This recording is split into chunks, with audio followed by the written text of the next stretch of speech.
Hello friends, या व्हिडिओमध्ये NMMS आणि 8वी स्कॉलरशिप या स्पर्धा परीक्षांसाठी गणित हा जो विषय असतो तर त्याच्यावर आधारित एक घटक चौकोन आणि चौकोन रचना यावर आधारित काही सराव प्रश्न या व्हिडिओमध्ये आपण पाहू. सुरुवात करूया पहिल्या प्रश्नापासून. पहिला प्रश्न असा आहे की आयताच्या लगतच्या बाजू एकरूप असतील तर तो काय असतो? समलंब चौकोन, विषमभुज चौकोन, पतंग की चौरस? मग आयताच्या जर आपल्याला लगतच्या बाजू एकरूप दिल्या असतील तर पहिल्यांदा आयताच्या बाजूंचा गुणधर्म आपल्याला माहिती पाहिजे की आयताच्या समोरासमोरील बाजू एकरूप असतात. मग आता त्या आयताचा प्रत्येक कोण काटकोनही असतो. म्हणजे ह्या 4 चौकोनांपैकी दिलेल्या 4 ऑप्शनपैकी असा कोणता चौकोन आहे ज्याचे सर्व कोण काटकोन असतात तर तो चौरस. आणि त्या चौरसाच्या सर्व बाजू एकरूप असतात. म्हणजेच तिथं आयताच्या समोरासमोरील बाजू एकरूप असतात हा गुणधर्मसुद्धा लागू होतो. त्यामुळं जर आयताच्या लगतच्या बाजू एकरूप असतील तर तो चौरस असतो. चौरसाच्या सर्वच बाजू एकरूप आहेत त्यामुळे त्याच्या समोरासमोरील बाजूसुद्धा आपोआपच एकरूप असतात. त्यामुळे पर्याय क्रमांक 4 हे आपलं या प्रश्नाचं उत्तर. हा पुढचा प्रश्न. एका आयताच्या कर्णाची लांबी 10 सेमी असून काटकोन करणाऱ्या एका बाजूची लांबी 6 सेमी आहे, तर आयताची परिमिती किती? हे 4 पर्याय दिले जातात. त्याच्यासाठी पहिल्यांदा आपण आकृती काढून घेऊया एका आयताची. समजा हा एक आयत आपल्याला दिला आहे, ज्याला आपण नाव देऊया ABCD. तर हा आयत असल्यामुळे याचा प्रत्येक कोण काटकोन असणार आहे. मग आता याच्या एका कर्णाची लांबी दिली. समजा आपण कर्ण AC काढला, AC आणि VD हे 2 कर्ण आहेत, त्यापैकी कर्ण AC काढू, त्याची लांबी 10 दिलेली आहे. आणि काटकोन करणाऱ्या एका बाजूची लांबी म्हणजे या कर्णामध्ये हा जो त्रिकोण मिळतो आहे त्यामध्ये AB आणि BC या 2 बाजूंमुळे काटकोन होतो आहे. त्यापैकी एका बाजूची लांबी 6 दिलेली आहे. मग दुसऱ्याची किती असा प्रश्न विचारला. कारण ही BC ह्या दुसऱ्या बाजूची लांबी काढल्याशिवाय आपण आयताची परिमिती काढू शकत नाही. सर्वात शेवटी आपल्याला आयताची परिमिती विचारली, त्यामुळे या दुसऱ्या बाजूची लांबी आपल्याला काढावी लागेल. मग आयताच्या दोन्ही बाजूंची लांबी आपल्याकडे असेल तर त्यावरून आपण परिमिती काढू शकतो. मग हा जो काटकोन त्रिकोण आपल्याला मिळाला आहे, त्रिकोण ABC, तर त्याच्यामध्ये आपण पायथागोरसचा प्रमेय वापरून आयताची ती दुसरी बाजू काढू शकतो. मग याच्यामध्ये कर्ण AC आहे, त्यामुळे ACचा वर्ग बरोबर ABचा वर्ग अधिक BCचा वर्ग हे पायथागोरसच्या प्रमेयावरून आपण लिहू शकतो. मग AC म्हणजे 10 त्याची लांबी दिलेली आहे, ABची लांबी आहे 6 त्याचा वर्ग अधिक BCचा वर्ग. मग 10चा वर्ग 100, 6चा वर्ग 36 अधिक BCचा वर्ग. 36 जर आपण डाव्या बाजूला घेतले तर वजा 36 होतील बरोबर BCचा वर्ग. मग 100 वजा 36 म्हणजे 64 बरोबर BC वर्ग. दोन्ही बाजूचं वर्गमूळ घेतलं तर 8 बरोबर BC येईल. म्हणजेच BCची लांबी येईल 8 सेंटीमीटर. मग आता ही BC लांबी 8 मिळाली. मग आयताच्या समोरासमोरील बाजू एकरूप असतात. ADसुद्धा 8 असेल, ABच्या समोरची बाजू DCसुद्धा 6 असेल. या सर्वांची बेरीज म्हणजेच आयताची परिमिती. म्हणजे 8 आणि 8 16, 16 आणि 12 28. त्यामुळे हे उत्तर येईल. किंवा आयताच्या परिमितीचं सूत्रसुद्धा आपण इथं वापरू शकतो. आयताची परिमिती बरोबर 2 कंसात लांबी अधिक रुंदी. त्याचा उपयोग करून जरी आपण उदाहरण सोडवलं तर त्याचे उत्तर आपल्याला 28च मिळणार आहे. त्यामुळे हा पर्याय आपल्याला पर्याय क्रमांक 1 मध्ये दिला आहे. त्यामुळे या प्रश्नाचं उत्तर पर्याय क्रमांक 1. पुढचा प्रश्न. पुढीलपैकी किती विधाने सत्य आहेत? एकूण 5 विधानं दिलेत, त्यापैकी 5 सत्य आहेत, 3 सत्य आहेत, 4 की 2 हे आपल्याला ठरवायचं आहे. मग प्रत्येक विधान आपण विचारात घेऊ आणि मग ते सत्य आहे की नाही याचा विचार करू. पहिलं विधान असं आहे, चौरस हा आयत असतो. हे विधान बरोबर आहे. प्रत्येक चौरस हा आयत असतो कारण आयताच्या दोन्ही कंडिशन चौरस पूर्ण करतो. कारण चौरसाच्या सर्वच बाजू एकरूप असतात, त्यामुळे समोरासमोरील बाजू एकरूप असतातच. शिवाय चौरसाचा प्रत्येक कोण काटकोनही असतो. त्यामुळे आयताच्या दोन्ही अटी चौरस पूर्ण करतो. त्यामुळे प्रत्येक चौरस हा आयत असतो. उलट मात्र असू शकत नाही. प्रत्येक आयत चौरस हा असू शकत नाही, पण प्रत्येक चौरस हा मात्र आयत असतोच.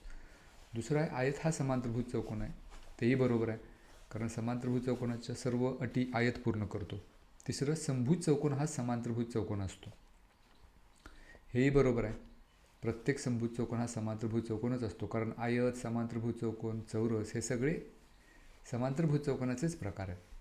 त्यानंतर चौरस हा समांतरभुज चौकोन असतो. हेही बरोबर आहे. आणि शेवटचं, चौरस हा समलंब चौकोन असतो. हे सुद्धा विधान बरोबरच आहे कारण समलंब चौकोन असण्यासाठी फक्त एकच अट आहे की समोरासमोरील बाजूंपैकी एक जोडी समांतर पाहिजे. चौरसामध्ये तर दोन्ही जोड्या समांतर असतात. त्यामुळे 5वं विधानसुद्धा बरोबर आहे. या दिलेल्या विधानांपैकी 5चे 5 विधानं सत्य आहेत. त्यामुळे पर्याय क्रमांक 1 हे उत्तर. पुढचा प्रश्न, एका चौकोनाच्या 4 क्रमागत कोनांच्या मापांचे प्रमाण 2, 4, 6, 8 आहे, तर तो पुढीलपैकी कोणत्या प्रकारचा चौकोन आहे? समांतरभुज चौकोन, पतंग, समलंब चौकोन की आयत? तर या चौकोनाच्या 4 कोनांच्या मापाचं प्रमाण दिले 2, 4, 6, 8. समजा एक समान पट आपण घेऊया x, म्हणजे या समान पटीनं 2, 4, 6, 8ला गुणल्यानंतर त्या कोनांचं माप आपल्याला मिळेल. कारण 2, 4, 6, 8 ही त्या कोनांची प्रमाण दिलेली आहेत, ही काही त्या कोनांची मापं नाही. मग तो चौकोनाचा प्रकार ठरवायला पहिल्यांदा आपल्याला त्या चौकोनाच्या 4 कोनांची मापं काढावी लागतील. मग समजा ती समानपट जर x असेल तर त्या कोनाची मापं होतील 2x, 4x, 6x आणि 8x. आता ह्या सर्वांची जर आपण बेरीज केली तर चौकोनाच्या सर्व कोनांच्या मापांची बेरीज असते 360 अंश. तर ह्याच्यावरून एक समीकरण तयार होईल. आता हे जर आपण सोडवलं तर 8 ने 2 10, 10 ने 10 20x बरोबर 360 मिळेल. xची किंमत काढायला 20 उजव्या बाजूला घेऊया, छेदात जातील, शून्याला शून्य निघून जाईल, 2नं भाग घालवला तर 18चा भाग जाईल, म्हणजेच xची किंमत होईल 18 अंश. ही xची किंमत झाली. आता याच्यावरून आपल्याला त्या प्रत्येक कोणाचं माप काढता येईल. पहिला आहे 2x, म्हणजेच 2 गुणिले x म्हणजेच 2 गुणिले 18 म्हणजे 36 अंश. त्यानंतर 4x म्हणजेच 4 गुणिले 18 72 अंश.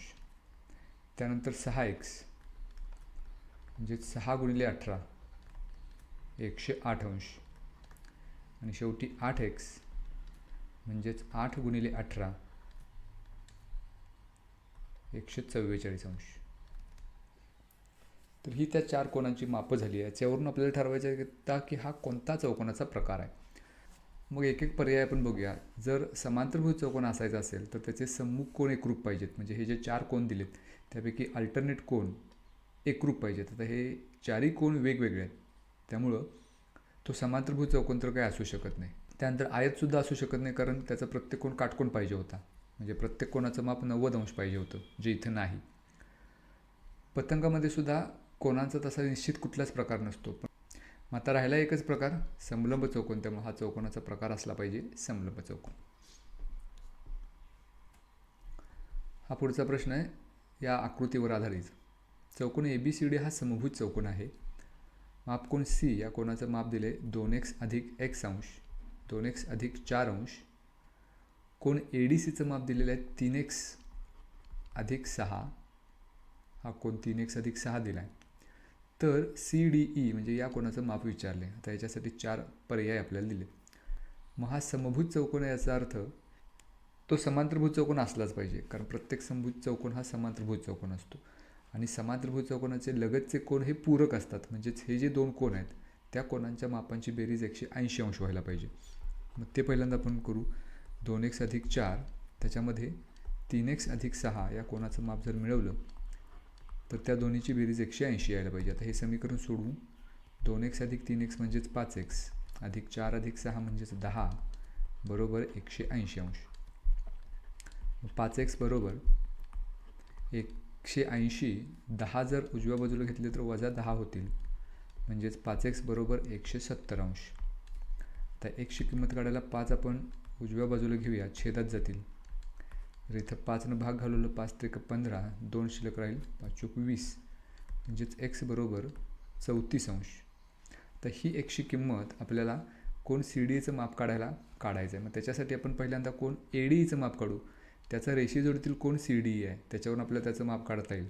मग कोन ADEचं माप आपल्याला दिलेलं आहे, मेजर अँगल ADC याचं माप आपल्याला दिले 3x अधिक 6 अंश.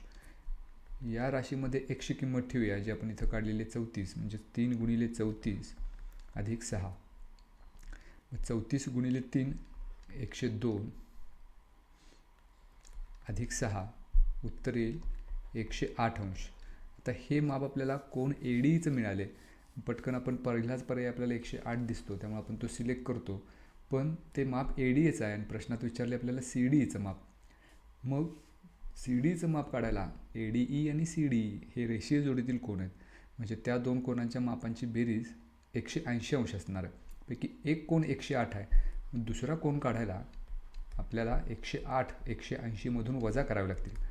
मग 180मधून 108 जर वजा केले तर उत्तर येईल 72 अंश. म्हणजेच हा जो कोन CDE आहे त्याचं माप असेल 72 अंश, जे आपल्याला इथं पर्याय क्रमांक 3मध्ये दिले.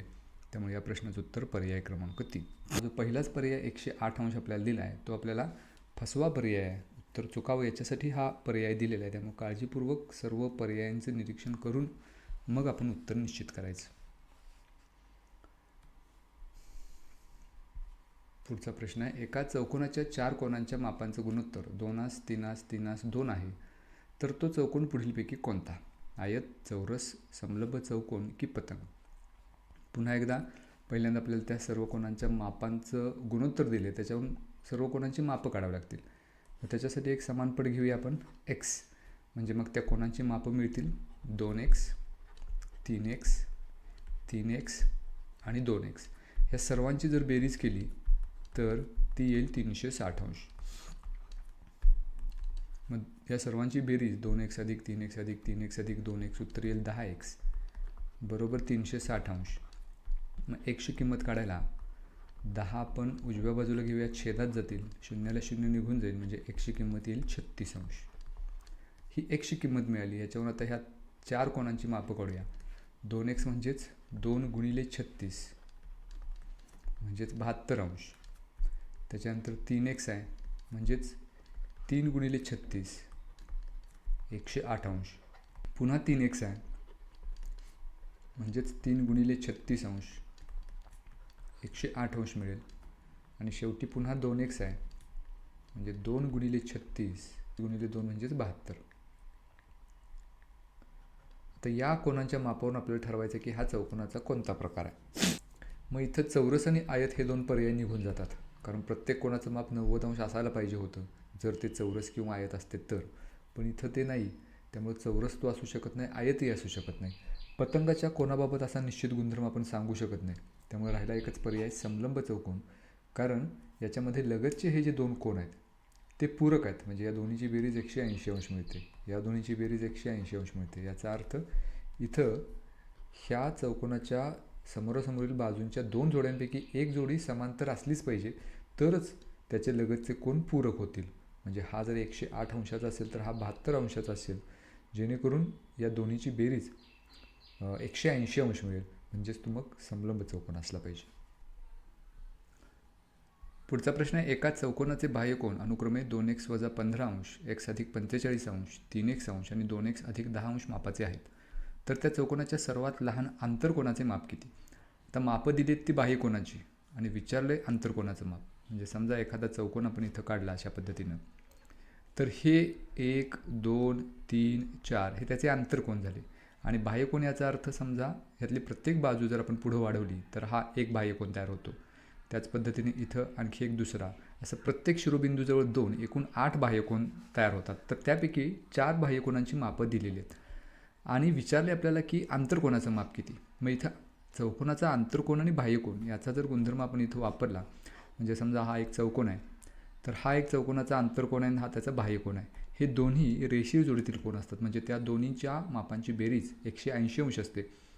जर त्या दोन्हीपैकी एका कोनाचं माप आपल्याला मिळालं तर दुसऱ्याचं मिळवू शकतो. तर तो गुणधर्म इथं वापरायचा आहे. त्याच्या आधी आपल्याला ह्या चौकोनाचे जे बाह्यकोन दिलेत त्याच्यावरनं त्या कोनांची मापं काढायची आहेत. चौकोनाच्या 4 कोनांच्या बाह्यकोनाचं माप हे 360 अंश असतं. या गुणधर्माचा इथं उपयोग करायचा आहे. चौकोनाच्या सर्व बाह्यकोनाचं माप म्हणजे चौकोनाच्या सर्व बाह्यकोनांच्या मापांची बेरीज 360 अंश असते. मग इथं 2x वजा 15 अधिक x अधिक 45 हे दुसऱ्या कोनाचं माप अधिक 3x अधिक 2x अधिक 10 या सर्व कोनांच्या मापांची बेरीज केली तर ती 360 अंश यायला पाहिजे. आता याच्यामध्ये 2x अधिक x अधिक 3x अधिक 2x म्हणजे 3 आणि 2 5, 5 आणि 3 8x मिळेल. आणि 45 अधिक 10 55, त्याच्यातून 15 वजा केले तर 40 बरोबर 360 अंश मिळेल. आता हे पुढं आपण जर सोडवलं तर 8x बरोबर 40 जर उजव्या बाजूला घेतले तर 360 अंश वजा 40 अंश मिळेल. म्हणजेच 8x बरोबर 320 अंश. मग xची किंमत काढायला 320ला आपण 8ने भागूया, म्हणजे इथं भाग घालवलं तर 8 चौक 32 आणि 0 म्हणजे xची किंमत मिळेल 40 अंश ही एकशी किंमत मिळाली. आता याच्यावर आपण त्या सर्व बाह्यकोनांची मापं काढू शकतो. त्यातला पहिला बाह्यकोन आहे 2x वजा 15 अंश, म्हणजेच 2 गुणिले एकशी किंमत 40 आपण काढलेली ती इथं ठेवूया, वजा 15 अंश. मग 2 गुणिले 40 म्हणजेच 80 अंश वजा 15, 80 वजा 15 उत्तर येईल 65. म्हणजे पहिल्या कोणाचं माप 65 अंश मिळालं. त्याच पद्धतीनं दुसरा कोण आहे x अधिक 45, म्हणजेच 40 अधिक 45 उत्तर येईल 85 अंश. तिसऱ्या कोणाचं माप 3x आहे, मग 40 गुणिले 3 म्हणजेच 120. आणि चौथ्या कोणाचं माप आहे 2x अधिक 10 अंश. मग इथे एकशी किंमत जर ठेवली तर 2 गुणिले x म्हणजेच 2 गुणिले 40 अधिक 10, 40 गुणिले 2 80 अधिक 10 म्हणजेच 90 अंश. तर हे 4 त्या चौकोनाचे बाह्यकोन आहेत, 65 अंश, 85 अंश, 120 अंश आणि 90 अंश. आता यामधला त्या प्रत्येक बाह्यकोनाचा संगत आंतरकोन त्याचं माप आपल्याला काढायचं आहे. आता इथं सर्वात लहान आंतरकोन आपल्याला विचारला आहे. मग ह्यामधला सर्वात मोठा जो बाह्यकोन असणार आहे त्याचा आंतरकोन सर्वात लहान असेल, कारण त्या आंतरकोनाचं माप काढायला तो बाह्यकोन आपल्याला 180मधून वजा करायचा आहे. मग 120 जर 180मधून वजा केले तर याचा आंतरकोन येणार आहे 60 अंश. त्यामुळं त्या चौकोनाचा सर्वात लहान आंतरकोन असणार आहे 60 अंश, जे आपल्याला पर्याय क्रमांक 2 मध्ये दिले. त्यामुळे या प्रश्नाचं उत्तर पर्याय क्रमांक 2. हाच जर प्रश्न उलट विचारला असता, सर्वात मोठ्या आंतरकोनाचं माप किती, तर ह्यापैकी सर्वात लहान बाह्यकोन आपण बघितला असता आणि त्याचा जो रेषीय जोडीतील कोन आहे तो सर्वात मोठा झाला असता. इथं आपल्याला लहान विचारले, सर्वात लहान आंतरकोनाचं माप किती, ते असणार आहे 60 अंश. हा पुढचा प्रश्न, पुढील पैकी कोणत्या माहितीवरून चौकोनाची रचना करता येत नाही. पहिला दिला आहे चौरसाची एक बाजू दिली. आता एक एक पर्याय आपण विचारत घेऊया. चौरसाची समजा एक बाजू दिली असेल तर त्या चौरसाच्या सर्व बाजू तेवढ्याच लांबीच्या असणार आहेत. मग एखाद्या चौकोनाच्या सर्व बाजू त्यांची लांबी जर आपल्याला दिली असेल तर आपण त्या चौकोनाची रचना करू शकतो. म्हणजे चौरसाची एक बाजू दिली म्हणजे त्याच्या सर्व बाजूंचीच लांबी दिली, त्यामुळे हा चौकोन त्याची रचना आपण करू शकतो. आपल्याला विचारलं आहे कोणत्या चौकोनाची रचना करता येत नाही. दुसरा पर्याय चेक करूया. समभुज चौकोनाचे 2 कर्ण दिले तर त्या 2 कर्णावरून त्या कर्णाच्या गुणधर्मानुसार आपण त्या समभुज चौकोनाची बाजू काढू शकतो आणि समभुज चौकोनाच्याही सर्व बाजू एकरूप असतात, त्यामुळे याची सुद्धा रचना करता येईल या कर्णांवरून. चौथा आहे आयताची एक बाजू व कर्ण दिला आहे. म्हणजे हा जर समजा आयत असेल तर त्याची ही एक बाजू दिलेली आहे आणि कर्ण पण दिलेला आहे आणि त्याच्यावरून दुसरी बाजू काढता येईल. मग आयताच्या समोरासमोरील बाजू एकरूप असतात, त्यामुळे याच्याही सर्व बाजूंची लांबी मिळेल. म्हणजे हाही चौकोनाचा प्रकार आपल्याला त्याची रचना करता येते.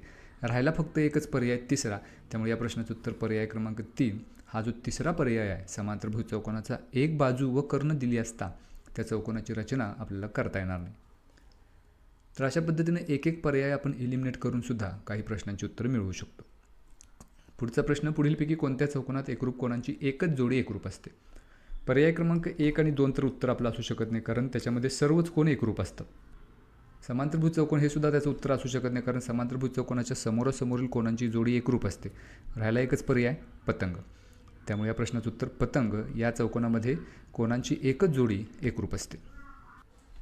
पुढचा प्रश्न, कोणत्याही समांतरभुज चौकोनाच्या लगतच्या कोनांच्या दुभाजकांच्या छेदनबिंदूजवळ तयार होणारे कोन कोणत्या प्रकारचे असतात. लघुकोन, कोटिकोन, काटकोन की विशाल कोन. तर या प्रश्नाचं उत्तर येतं पर्याय क्रमांक 3 काटकोन. पुढचा प्रश्न, पुढीलपैकी असत्य विधान कोणते. पहिलं विधान आहे समांतरभुज चौकोनाचे सम्मुख कोन एकरूप असतात, हे विधान बरोबर आहे. समांतरभुज चौकोनाच्या सम्मुख भुजा एकरूप असतात, हेही बरोबर आहे. समांतरभुज चौकोनाचे कर्ण एकरूप असतात, हे विधान मात्र चुकीचं आहे. त्यामुळे या प्रश्नाचं उत्तर पर्याय क्रमांक 3, कारण आपल्याला असत्य विधान शोधायचं आहे. समांतरभुज चौकोनाचे कर्ण एकरूप नसतात, ते फक्त परस्परांचे दुभाजक असतात. त्यामुळं पर्याय क्रमांक 3 हे आपलं उत्तर. आता पर्याय क्रमांक 3 मध्येच आपलं उत्तर मिळाल्यामुळं पुढचा पर्याय चेक करण्याची गरज नाही. तरीसुद्धा समांतरभुज चौकोनाचे कर्ण परस्परांना दुभागतात, हा गुणधर्मसुद्धा बरोबर आहे. त्यामुळे या प्रश्नाचं उत्तर येईल पर्याय क्रमांक 3. पुढचा प्रश्न, पुढीलपैकी कोणती विधाने सत्य आहेत. 2 अचूक पर्याय ह्या 4 पैकी आपल्याला निवडायचे आहेत. पहिला पर्याय, चौरस हा आयत असतो, हे विधान बरोबर आहे. आयत हा समांतरभुज चौकोन असतो, हेही विधान बरोबर आहे. चौरस हा समांतरभुज चौकोन असतो, हेही बरोबर आहे. समभुज चौकोन हा चौरस असतो, हे विधान मात्र चुकीचं आहे. पण चौरस असण्यासाठी सर्व कोन काटकोन असावे लागतात, पण समभुज चौकोनाचे सर्व कोन काटकोन नसतात. ड गुणधर्म जो दिला आहे तो चुकीचा आहे. मग आता ह्या गुणधर्मावरून म्हणजे पर्याय क्रमांक किंवा अ, ब आणि क ही 3 विधानं बरोबर आहेत आणि ड मात्र चुकीचं आहे. असं कुठल्या पर्यायात दिले आपण बघूया. पहिला पर्याय अ आणि ब बरोबर, तर इथं अ आणि ब विधान बरोबर मिळाले, त्यामुळे हे आपलं उत्तर झालं. दुसरा पर्याय ब आणि क बरोबर, ही सुद्धा विधानं बरोबर आहेत, त्यामुळे हे एक उत्तर झालं. कारण आपल्याला 2 अचूक पर्याय निवडायचे आहेत. त्यामुळे पर्याय क्रमांक 1 आणि पर्याय क्रमांक 2 हे आपले अचूक पर्याय आहेत. कारण अ, ब, क, ड, ड हे काही विधान बरोबर नाही, त्यामुळे हा पर्याय आपलं उत्तर असू शकत नाही. आणि क आणि ड मध्ये सुद्धा ड आले, त्यामुळे हाही पर्याय आपलं उत्तर असू शकत नाही. त्यामुळे या प्रश्नाचं उत्तर पर्याय क्रमांक 1 आणि 2.